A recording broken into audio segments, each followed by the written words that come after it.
Hi, Dr. Peterson. I would just like to ask you to please talk about what Jung called a psychic death, also known as an ego death. Okay, say that again. Would you please talk about what Jung referred to as a psychic death, also called an ego death? That's what happens when someone who loves you betrays you, right? So imagine that, like, the world is complicated beyond comprehension, right? And you only see a very little bit of it. And the way you structure your understanding is you make assumptions about things, and they're simplifying assumptions. So if you trust someone, you reduce their complexity massively, right? Because, like, let's say we were married, then there's a whole bunch of ways that you're going to act that are going to be simpler.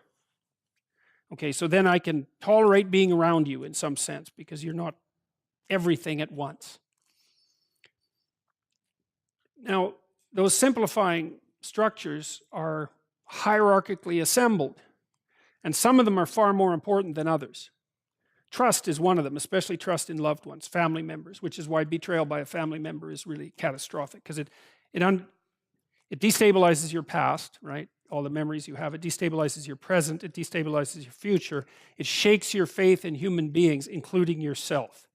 And everything collapses. And that's an ego death. And so, now underneath the ego, as far as Jung was concerned, was another structure that he called the self. And the self is this thing that remains constant across ego deaths. But it's deeper and less personal. It's archetypal. And it's the thing that the ego collapses into when it collapses, and then it rebuilds the ego. Something like that across time. But that's what an ego death is. Now, there's variants of that because you can have a voluntary or an involuntary ego death. And a voluntary ego death is when you learn a bunch and you're willing to let go. So that would be your own immolation. It's like you're a phoenix and you're lighting yourself on fire.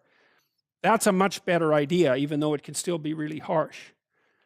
The involuntary ego deaths, they're really hard on people. People will do almost anything to stop that from happening, which is partly why they fight to maintain their group fostered axiomatic simplifications. It's not surprising because you lose like that ego death is a journey into the underworld, or it's a collapse into chaos.